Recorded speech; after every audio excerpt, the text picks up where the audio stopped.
Before I move on to some other bits and pieces, one last thing I'll say briefly about certainly Scotland's history and our history with regards to the slave trade, or in general with regards to parts of history we would maybe rather forget.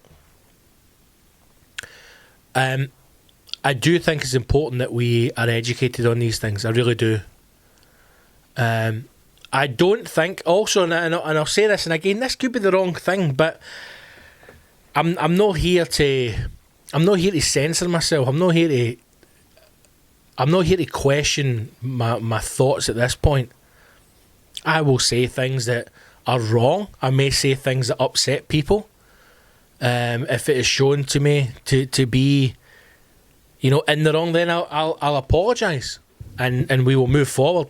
And I think that's something to take on board just now as well. I think a lot of people maybe are they're unsure about saying things. They're unsure about speaking up in case they are shot down or in case they are remarked badly. I don't have any shame of this country's past. Okay, there are some people who, when they talk about the part that Scotland, the UK played in the slave trade, they seem to embody this shame of their past and their history. I cannot believe we did these things. Get over yourself, man. Right? It's not about you. We did a lot of horrible, horrible stuff. But we moved past it. And we become better people. And we become more educated. And we don't let it happen again. But we also acknowledge that these things went on. These things exist. And the country that we live in played a massive part in it. I am not saying that we have to draw a line under it, pretend the past didn't happen. But things like, to go back to Colston again, I don't think there's any reason why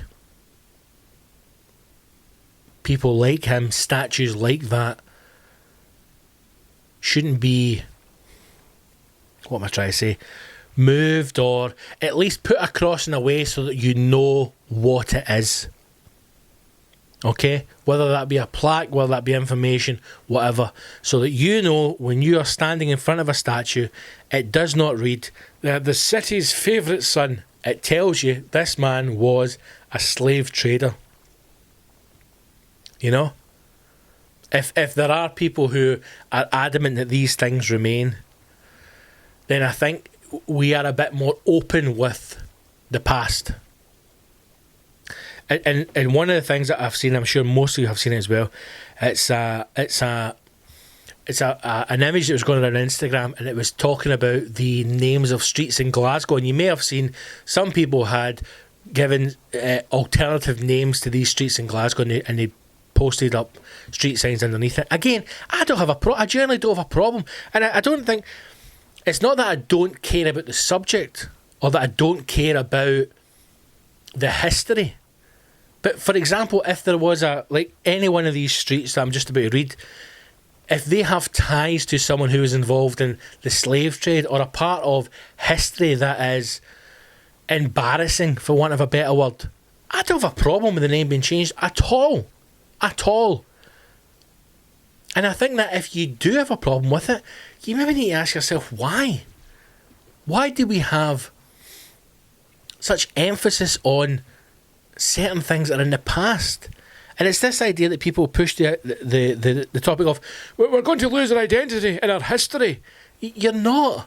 Because you're not, for a start, willing to accept all parts of your history, good and bad. None of us are perfect. None of us. None of us are slave traders. I mean, I would fucking hope no. But none of us are perfect. You know? These are the streets. And again, sad to admit, I had no idea that some of these were even named after people. No idea. You don't know how things are named. Hey, why is the grass called grass? I don't know, son. I don't know why these streets are called this. But very famous streets. If you're from Glasgow, you'll know them. Maybe if you've been to Glasgow, you'll know them. Buchanan Street, right? I thought maybe it was Stevie Buchanan. You know? For heart attack, Neil Buchanan. That was named after him. No, it's named for tobacco lord Andrew Buchanan. For a tobacco lord. You know? I can't imagine it. He had his workers on a 36-hour contract. 28 days paid holiday a year. Plus bank holidays. Plus 6 pay after 6 months. I don't think so. Ingram Street. Named for Archibald Ingram. Plantation owner. Dirty bastard. Rip it down. Never knew that. Where was his fucking plantation? Govan. Archibald Ingram. Ingram Street. Named after because he was a plantation owner. What? I mean, I know again, I'm talking into the abyss here. Right? And I hope you're listening and maybe you're answering along. Why is this not part of our education in schools? Why do we not know that one of the most famous streets in Glasgow, Ingram Street, is named after a man who was a plantation owner? Why is that not part of our education? Dunlop Street, named for the Dunlop family of plantation owners. More plantation owners. How many plantations were there?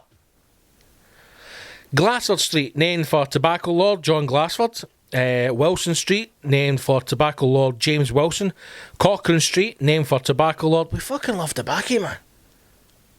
We're fucking... tell you, 2 things we love in Glasgow, man. A good fag and a fucking slave trade. Oswald Street, named for Richard Oswald, slave trading fort owner. Jamaica Street, Virginia Street, Antigua Street and the Kingston Bridge all trace their names to locations of plantations which owned slaves. There you go. Again, why is this not part of education in this country? Why are we not aware of it? You know, why don't we discuss these things more? Glasgow's a different place, man. I honestly believe that Glasgow is unique. It is unlike anywhere else in this world. And I know that there will be horrible people in the city. I know there will be people in the city who have experienced extreme racism in that city. But I think if there is a place for change that you can start in Scotland, I think Glasgow would be the place to do it, man.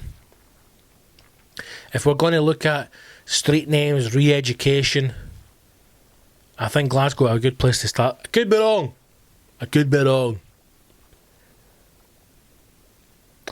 But I think it could be a good place to start.